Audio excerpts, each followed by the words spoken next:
that kind of approach in terms of looking at someone behaviorally before, during, and after an event like that often provides some of the best insight into why they made those choices. Something I always go back to no matter what it is I'm looking at, and I would apply it to this individual as well, is stepping back and remembering how dynamic people are and how dynamic their decision making is. And that is often lost in a lot of analysis, right?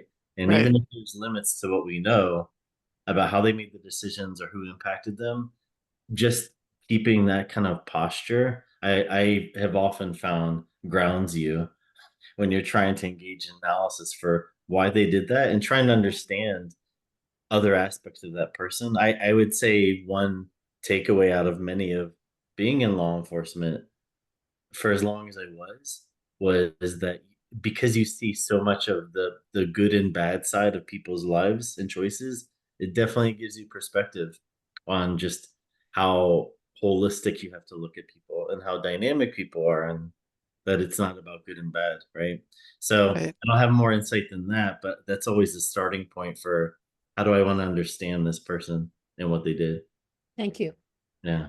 I'm really excited already about that you bring in. I mean, I'm not specifically in this case, but just about what you just brought up in terms of understanding people, Mhm. because you talked about how important it is to understand how dynamic people are, but you also talked about how important it is to understand dynamics themselves. So past, present, and future, what's the storyline of a person? And what are the similar storylines across people who do similar things? And what are the differences? What are the surprise sort of standouts?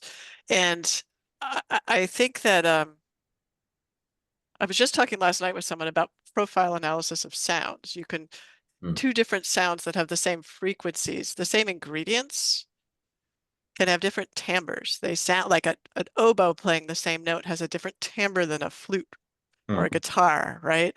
And the timbre is the profile over the frequencies of each of these sort of pieces. So it just sort of makes me think of how to think of humans as this a bunch of different elements or aspects, and then the profile over those aspects, even if everyone has the same aspects and even in the same direction, that the profile can really feel different and that that's dynamic. That's just not some static sculpture, but it changes over time.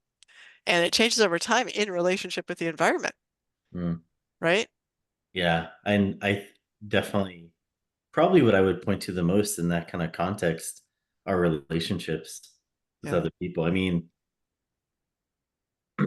I think it's always helpful when you're considering all those things. Like, well, let me look at my own life, right? Let me look at my own life and how other people influence me.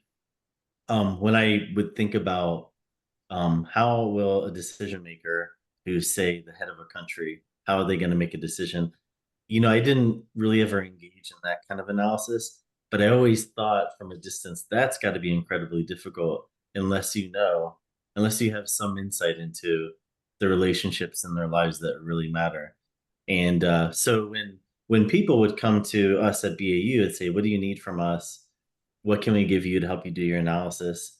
One thing I would always say is like, I want to know who they love and who they hate. Like, I want to know the people closest to them um, that fit those kind of descriptions because more than likely, no matter what I say about their personality or who they hope to be seen as or those other aspects of self concept, ultimately, I think it's going to be the relationships in their lives that really drive their choices.